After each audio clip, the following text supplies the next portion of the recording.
வந்து லாஸ்ட் ஒரு விவாதம் நடந்துட்டு ஸோ இப்போ இந்த விவாதம் தேவையா? வந்துட்டு வேலைக்கு போறவங்களை தாண்டி வீட்டில் இருக்கும்போது அவங்க வீட்டில் இருக்கும்போது அந்த தொகுதிக்கு தான் அவர் போயிட்டு பேசுறாரு எல்லாத்தையும். அவர் இன்னும் சென்னையில் இருந்துக்கிட்டு நீங்கள் எல்லாரும் வாங்க சாட்டர்டே சண்டே அவர் கூப்பிடல.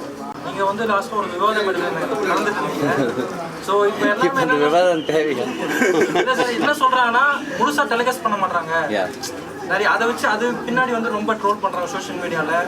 நான் சொன்னது முழுசாக வர மாட்டேங்க நீங்கள் பேசினா நம்ம ஒழுங்காக டெலிகாஸ்ட் பண்ணலாம், இல்லை நீங்கள் பேசினா பாதி கட் பண்ணுறாங்க. இல்லை ப்ரோ, அது சரி மேபி நான் நிறைய பேசியிருக்கலாம். அவங்களுக்கு எது ஆடியன்ஸுக்கு கிறிஸ்பாக சொன்னால் பிடிக்குமோ அதை போட்டிருக்கலாம்ல. நம்ம ஏன் வந்துட்டு லைக் ஒரு பெரிய டெலிவிஷன் இவ்வளோ வருஷமாக அவங்க வந்துட்டு ஒரு பெரிய ஷோ பண்ணிகிட்டு இருக்காங்க. அந்த ஷோவில் நிறைய பேர் நிறைய ப்ராஃபிட் ஆகிருக்கு. அதெல்லாம் விட்டுட்டு ஏன் வந்துட்டு திடீர்னு ஒரு நாங்கள் பேசினா ஃபுல்லாக வரலாம் சரியாக போகல, அதையும் நம்ம அதிகமாக பெருசாக பார்க்கணும். ஒரு நெகட்டிவ் கேரக்டர் அவங்களால இமேஜ் கிரியேட் பண்ணுது அப்படின்னு இல்லை ப்ரோ இங்கே பாருங்களேன், நம்ம என்ன தான் அவர் கணக்கில் உட்காந்து சொன்னாலும் ஆடியன்ஸுக்கு என்ன ஏறணுமோ அதுதான் ஏறும் இல்லையா? நம்ம வந்து ஷோ சொல்கிறதுனாலே வந்துட்டு எல்லாமே அவங்களுக்கு போய் சேர்ந்துடும் கிடையாது. அவங்களும் கண்ணால் நிறைய விஷயம் பார்த்துட்டு இருக்காங்கல்ல. ஸோ நம்ம அதை விட்டுடலாம். மேபி நானும் அதுக்கப்புறம் ஐ திங்க் ஒரு அனிமல்ஸ் பற்றிலாம் நானும் நிறைய ஒரு வீடியோலாம் போட்டு வச்சுருந்தேன். ஏன்னா எனக்கு என்ன தோணுதோ நான் சொன்னேன். ஸோ இது ரொம்ப விவாதமாக எடுத்துகிட்டு போகாமல் அவங்களுக்கு என்ன தேவை, அந்த அனிமலுக்கு என்ன தேவை, அவங்க அதுக்கு நல்லது நினைக்கணும்னு நினைக்கிறாங்களா? ஏன் ஷோ அவங்களுக்குன்னு ஒரு இன்ஸ்டாகிராம் இருக்குல்ல, அவங்களுக்குன்னு ஒரு ஃபேஸ்புக் இருக்குல்ல, நீங்கள் ஒரு வீடியோ ஜாலியாக போடுங்க, உங்களுக்கு என்ன சொல்லணும்னு தோணுதோ சொல்லுங்கள் இல்லையா? நம்ம கொஞ்சம் சிம்பிளாக பார்க்கலாம் இல்லை, ரொம்ப பெருசாக எல்லாம் போயிட்டு அவங்களோட சண்டை போடு. சார் எனக்கு பாலிடிக்ஸ்லாம் தெரியாது சார். எல்லா கட்சிகளையும் வந்து எடுத்து பேசுறது. தேமுதிக தலைவர் விஜயகாந்த் மட்டும் வந்து பொருள் பேசுறாரு. கூட வந்து தமிழக சொல்லா அந்த சொல்லுக்கு வந்து விஜயகாந்த் பொருள் சொல்லியிருக்காரு.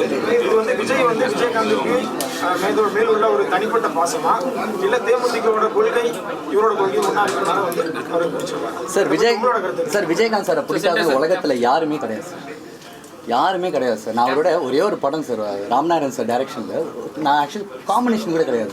வீட்டுக்கு வெளியே விவேக் சார்க்காக வெயிட் பண்ணிட்டு இருப்பேன். நான் அந்த ஒரு சீன் தான் நடிச்சிருப்பேன். பட் நான் நிறைய வாட்டி ஃபீல் பண்ணியிருக்கேன் ஏன் அந்த மாதிரி ஒரு ஆக்டர் எனக்கு நடிக்க முடியலன்ட்டு. ஸோ அந்த ஒரு அன்பில் தான் சார் விஜய் எனக்கு தெரிஞ்சு சார். அன்னைக்கு விஜய் நான் வர்றதுக்கு கேப்டனே வந்து முன்னாடி வந்து நான் படம் பண்ணி தரேன்னு சொன்னார். ஸோ அதெல்லாம் நம்ம கொஞ்சம் யோசிக்கணும் இல்லையா? அண்ட் அவரை பற்றி யாராலும் தப்பாக பேச முடியாதா? He is such emotional person. நான் பர்சனலாகவும் சார் நான் நேரில் பார்த்துருக்கேன், அவங்க வீட்லேயும் நான் பழகியிருக்கேன். அவரை பற்றி நல்லா தெரியும். அவரை பிடிக்காதவங்க யாருமே கிடையாது. இன்றைக்கி அவரை பற்றி யாராவது பேசுகிறாங்கன்னா அவரை ரொம்ப ரொம்ப பிடிச்சி தான் பேசுகிறாங்க. சார் அவர் இப்போ அந்த சுற்றுப்பயணத்தை பற்றி என்ன நினைக்கிறீங்க? மக்கள்கிட்ட விஜயனாவா? ஐயோ செம மேட்ரு இல்லை. இல்லை அவர் சனிக்கிழமை மட்டும்தான் போகிறான்ற மாதிரி ஒரு விமர்சனம் இருக்குது. அதை பற்றி இன்னைக்கு சனிக்கிழமை மேபி இப்படி நம்ம யோசிச்சு பார்க்கலாம்ல. மக்கள் எல்லாம் வேலை செஞ்சு இந்த ஃப்ரைடே சாட்டர்டே சண்டே தானே வீட்டில் இருப்பாங்க. அவங்களெல்லாம் பார்க்கறது இது ஒரு கரெக்டான டைமாக இருக்கணும் நினைச்சிருக்காங்க. அப்படி சொல்லி அதாவது பள்ளி மாணவர்களும் கல்லூரி மாணவர்களும் சனி ஞாயிறு வீட்டில் இருப்பாங்க. அதனால தான் நான் வந்து சனி ஞாயிறு வந்து சுற்றுப்பயணம் சொல்லியிருக்கேன். அப்போ மக்களை சந்திக்க வரலையா? இல்லை ப்ரோ, சனி ஞாயிறு நீங்கள் நல்லா யோசிச்சு பாருங்க. அவர் வந்துட்டு வேலைக்கு போகிறவங்கள தாண்டி வீட்டில் இருக்கும்போது அவங்க வீட்டில் இருக்கும்போது அந்த தொகுதிக்கு தான் அவர் போயிட்டு பேசுகிறாரு எல்லாத்தையும். அவர் இன்னும் சென்னையில் இருந்துக்கிட்டு நீங்கள் எல்லாரும் வாங்க சாட்டர்டே சண்டே அவர் கூப்பிடல. ஸோ அவங்களோட இடத்துக்கு அவங்க ஃப்ரீயாக இருக்கிற டைமில் போகிறாரு. நான் அப்படி தான் பார்க்குறேன்.